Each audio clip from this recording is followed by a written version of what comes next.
అదే కేటీఆర్ కి మంత్రి పొంగులేటి సవాల్ విసిరారు. కేటీఆర్ చేసిన ఆరోపణలు నిరూపిస్తే తన పదవికి రాజీనామా చేస్తానంటున్నారు మంత్రి పొంగులేటి.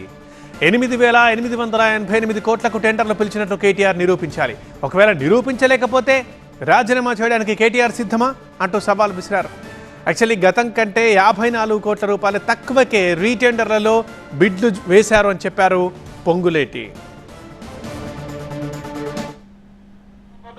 నోటికి ఏ అంకె వస్తే ఆ అంకె ఎవరి మీద పడితే అది మాట్లాడితే ఆ మాటకి ఒక వ్యాలిడిటీ వస్తుందని ఏదైతే తాపత్రయపడుతున్నారో అసలు దానికి స్పందించక్కర్లా. మేము నిజంగా చిత్తశుద్ధి ఉంటే, నిజంగా ఈ రాష్ట్రానికి మంచి చేయాలి, ఈ ప్రభుత్వాన్ని ప్రశ్నించాలి, మేము ప్రశ్నించే ప్రతి దాంట్లో నిజం ఉంది అని నిజమైతే ఛాలెంజ్ చేస్తున్న కేటీఆర్ గారికి మీ ద్వారా ఈ 8,888 కోట్ల ఈసీబీ వాల్యూ, టెండర్ పిలిచిన వాల్యూ కానీ కనీసం ట్యాక్సులతో కలిపైనా అంత విలువ ఉంటే ప్రూవ్ చేసిన గంట లోపే మంత్రిగా నేను ఛాలెంజ్ రాజీనామా చేస్తా.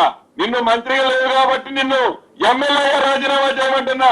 ఇటువంటి అబద్ధాలు, గ్లోబల్ ప్రచారాలు తెలిసి తెలియక మిడిమిడి జ్ఞానాలతో ఈ రాష్ట్ర ప్రభుత్వాన్ని గాని, ఈ రాష్ట్ర ముఖ్యమంత్రిని, మిగతా ప్రభుత్వంలో ఉన్న మంత్రుల్ని కానీ విమర్శించడానికి ముందు ఒక ఏళ్ళు మాకెళ్ళి చూపిస్తే 4 ఏళ్లు మీకెళ్ళి చూస్తాయి. సిద్ధంగా ఉండండి, మీరు సిద్ధంగా ఉండండి.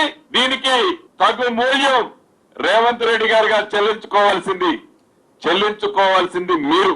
నా ఛాలెంజ్ ని సేకరించినట్లయితే రేపు ఉదయం ఏ టైంకి ఎక్కడ రావాలో మీరు చెప్తే తప్పకుండా మీ దగ్గర ఉన్న ఆధారాలతో మీరు రండి. నా దగ్గర ఉన్న ఇక్కడున్న మెటీరియల్ చాలు.